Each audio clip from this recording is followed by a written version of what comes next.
Bem, saudar a si e também saudar ao caríssimo Dr. Régio Corato e em especial a quem nos acompanha a partir de casa. Bem, numa primeira fase nós temos que olhar para a educação. O indivíduo é preparado a nível das escolas, a nível do seu convívio familiar, para que ele consiga se posicionar em determinadas comunidades. E quando nós verificamos assuntos de acidentes em Moçambique, nós começamos, de facto, a perceber que há alguma coisa que está a falhar no nosso processo educacional. Ou seja, as pessoas não respeitam, por vontade arbitrária, a questão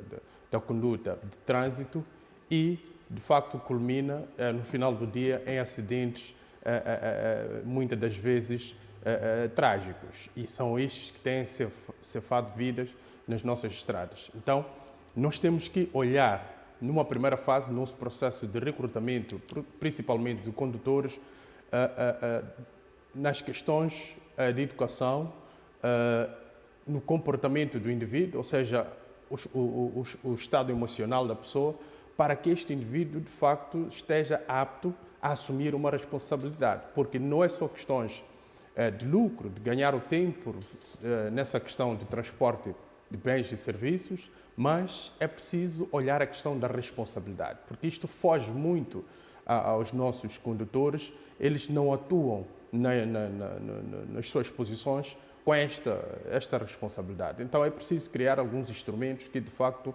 vão, numa primeira fase, fazer com que as empresas, as transportadoras, neste caso sejam elas de pessoas, de bens ou de logística no geral, para que elas consigam fazer de uma forma seletiva o seu processo de apuramento dos seus motoristas.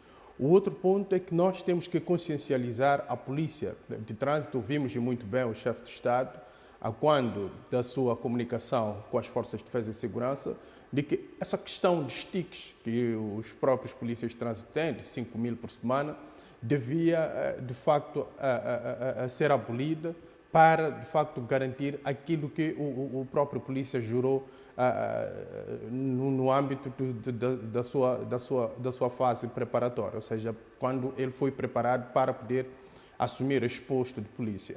Então, é preciso que nós façamos um jogo de modo a garantir com que todas as partes cumpram na íntegra aquilo que é a sua responsabilidade para podermos diminuir, de facto, aqui estes acidentes.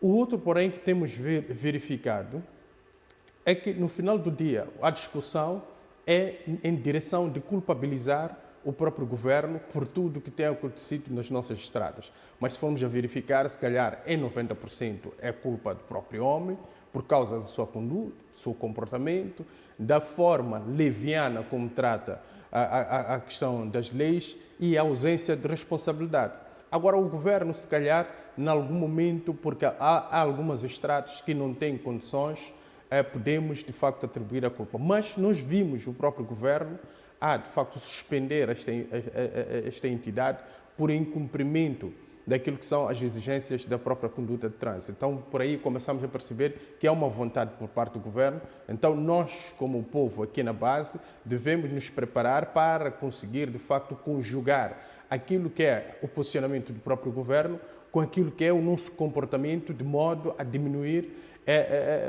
esses acidentes que nós temos assistido. Porque se continuarmos nesta vertente de olhar somente para o governo e não chamarmos a nós próprios a responsabilidade ou a razão, vamos, de facto, perpetuar essa questão por muitos anos e nunca teremos uma boa solução. É preciso que os próprios passageiros exijam do próprio motorista responsabilidade na sua atuação.